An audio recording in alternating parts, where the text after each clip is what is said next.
వేదిక యూట్యూబ్ వీక్షకులందరికీ నమస్కారం. నేను మీ డాక్టర్ నాగులపల్లి మహేష్ చంద్ర భరద్వాజను, హైదరాబాద్ నుంచి. దీక్షలు, వ్రతాలు, నోములు మన సనాతన ధర్మంలో అనేక నోములు, వ్రతాలు, దీక్షలు అనేది ఉన్నాయి. అది అందరికి తెలిసిన విషయం. ఇది మన జాతి సంస్కృతంలో ఒక భాగం. ఏమైనా కష్టాలు ఉంటే దాంట్లోకి వెళ్ళి బయటపడడానికి, కొత్త కష్టాలు అంటూ ఏమీ రాకుండా ఉండడానికి ఈ దీక్షలు, వ్రతాలు అంటూ మనం చేస్తుంటాం. అయ్యప్ప దీక్షలు, ఆంజనేయ స్వామి దీక్షలు, వెంకటేశ్వర స్వామి దీక్షలు, దుర్గమ్మ దీక్షలు, తర్వాత కేదారేశ్వర వ్రతం, వరలక్ష్మి వ్రతం, ఇలాంటి అనేక వ్రతాలు, దీక్షలు అంటూ చేస్తుంటాం. సరే, సంతోషం. గతంలో పోల్చుకుంటే పెరిగిన జనాభానే కాకుండా ఆ ప్రజల్లో ఒక విధమైన భక్తి ప్రపత్తులు కూడా పెరిగినాయి. సంతోషం. కానీ ఎవరు ఏ దీక్ష పట్టినా, ఏ దేవుణ్ణి ప్రార్థించినా, ఏ రూపంలో ప్రార్థించినా, ఏ విధంగా వేడుకున్నా, ఏ విధంగా మీరు ఏం చేసినా, ఉపవాసాలున్నా, ఏం చేసినా, నిష్ట నియమాలున్నా కూడా మీరు ఏ పురాణ గ్రంథాన్ని తీసుకోండి, ఏ భగవద్గీత మొత్తం సారాంశం కావచ్చు, రామాయణ మహాభారతాలు కావచ్చు, అనేక ఇతిహాసాలు కావచ్చు, మన శృతులు ఇవన్నీ కూడా ఎక్కడ కూడా భగవంతుడు తాను నిన్ను రక్షిస్తానని చెప్పలేదు. నువ్వు ఏ దండాలు పెట్టినా నిన్ను రక్షిస్తానని చెప్పలే.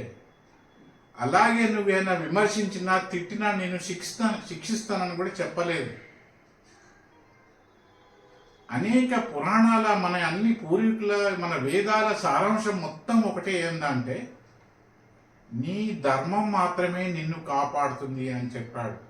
అంతేగాని తనకు పూజలు పునస్కారాలు చేసి, అలంకరణ చేసి, సాష్టాంగ నమస్కారాలు చేస్తే, ఉపవాసాలు ఉంటే, ఇంకా అనేక నియమ నిష్టాలతో ఉంటే నిన్ను కాపాడుతానని ఏ దైవం, ఏ రూపంలో ఉన్న దైవం కూడా ఎన్నడూ కూడా ఎక్కడ చెప్పలేదు.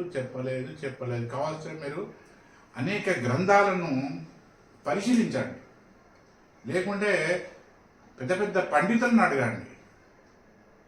నాకు దండం పెడితేనే నేను రక్షిస్తా అని చెప్పి దేవుడు ఎక్కడ కూడా చెప్పలేదు.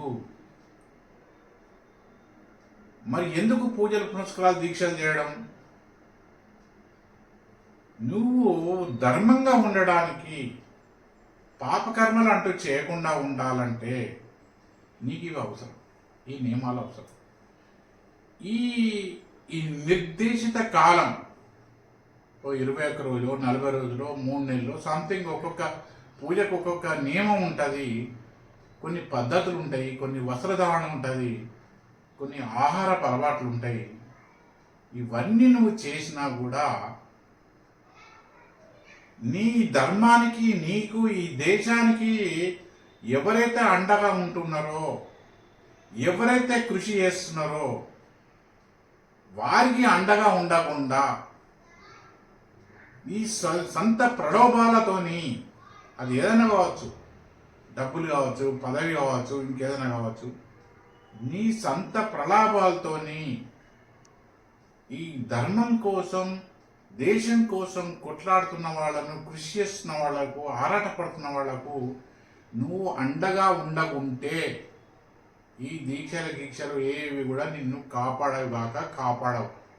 నిన్ను కాపాడే, నీ కుటుంబాన్ని కాపాడవు.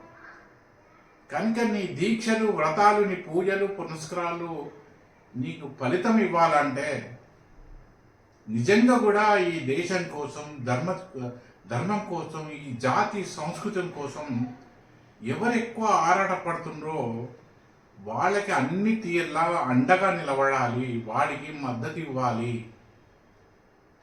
అసలు విషయం పక్కకు పెట్టి 40 రోజులు నేల మీద పన్నాను, చెప్పులు లేకుండా నడిచాను, ఇంకేదో చేశాను అంటే, దాన ధర్మాలు చేశాను, అన్నదానం చేశానంటే, ఇవేవి కూడా నీకు అసలు నువ్వు ఆశించిన ఫలితాలు ఇవ్వదు. అది ఇచ్చే ఫలితాలు ఏదో ఇస్తుంది, కానీ అవి నిన్ను నీ కుటుంబాన్ని ఎల్లకాలం నిన్ను రక్షించలేదు. నిన్ను నీ కుటుంబాన్ని నీ వారసులను భావితరాల వాళ్ళను ఈ దేశ ప్రజలను రక్షించే వాళ్ళకు మాత్రమే, ఆరాటపడే వాళ్ళకు మాత్రమే నువ్వు అండగా ఉంటే, అది ఏ రూపం కావచ్చు, ఏదో జెండా పట్టుకుని రోడ్డు మీద పోవక్కర్లేదు, కనీసం ఓటు రూపంలో కూడా నువ్వు అండగా ఉంటే అప్పుడు నీకు, నీ కుటుంబానికి, నీ వంశస్థులకు, నీ కుటుంబ సభ్యులకు, భావితరాల వాళ్ళకు, ఈ దేశానికి అది క్షేమం. కేవలం మనుషులే కాదు, ఈ దేశంలో ఉన్న అనేక పశుపక్షాదులకు కూడా, గోమాత లాంటి మూగజీవాలకు కూడా అది క్షేమం. కనుక ఈ వ్రతాలు దీక్షలు వాళ్ళందరికీ నేను మనస్ఫూర్తిగా నమస్కారం చేస్తూ సంతోషిస్తున్నాను. మీ యొక్క భక్తి ప్రవర్తనలకు నేను ఎవ్వరి యొక్క భక్తిని కూడా నేనేం శంకించడం లేదు. కాకపోతే మీరు అసలు విషయం మర్చిపోతున్నారు. మీరు కేవలం ఆ పర్టికులర్ ఆ రోజులల్లో నియమం ఉంటే సరిపోదు. మీరు ఏ ఉద్దేశం కొద్దీ, ఏ పర్పస్ కోసం మీరు ఒక దీక్ష చేస్తున్నారో, ఒక వ్రతం పాటిస్తున్నారో, ఒక నోము చేస్తున్నారో, అది మీకు సత్ఫలితాలు ఇవ్వాలి, మీకు శుభాలు ఇవ్వాలి, మీకు మీ కుటుంబ సభ్యులకు క్షేమంగా ఉండాలంటే కేవలం ధర్మం కోసం ఎవరు ఆరాటపడుతున్నారో, ఎవరు నిజంగా కృషి చేస్తున్నారో వాళ్ళకు మాత్రమే అన్ని తీరుల సపోర్ట్ ఉండాలి. అంతేగాని ప్రలోభాలకు లొంగితే ఇవన్నీ కూడా వృధా అయిపోతుంది. టైము, శ్రమ, డబ్బులు అన్నీ వృధా అయిపోతాయి. మీరు దిగే ఫోటోలు, ఈ సోషల్ మీడియాలో పోస్టింగ్లు, ఇవన్నీ దేవి పనిచేయవు. కేవలం ఈ జాతి కోసం, అనాదిగా వస్తున్న మన సంస్కృతి కోసం, మన ధర్మం కోసం ఎవరు కృషి చేస్తుందో, ఎవరు ఆరాటపడుతుందో, ఎవరు ఎందుకు మొత్తుకుంటున్నారో అది అర్థం చేసుకొని వాళ్ళకు అండగా ఉంటేనే నీ పూజలకు ఫలితం ఇస్తుంది, లేకుంటే ఇవ్వదు కాక ఇవ్వదు. నాకు తెలిసిన అభిప్రాయం చెప్పాను. దీన్ని ఎవరు ఎలా తీసుకుంటారో, ఎలాగా ఉంటారో అది వాళ్ళ వ్యక్తిగత ఇష్టం. దయచేసి నా అభిప్రాయం నచ్చిన వాళ్ళు ఈ వీడియోని లైక్ చేసి, షేర్ చేసి, ఇతరులతో కూడా నా వేదిక వేసి యూట్యూబ్ ఛానల్ సబ్స్క్రైబ్ చేసి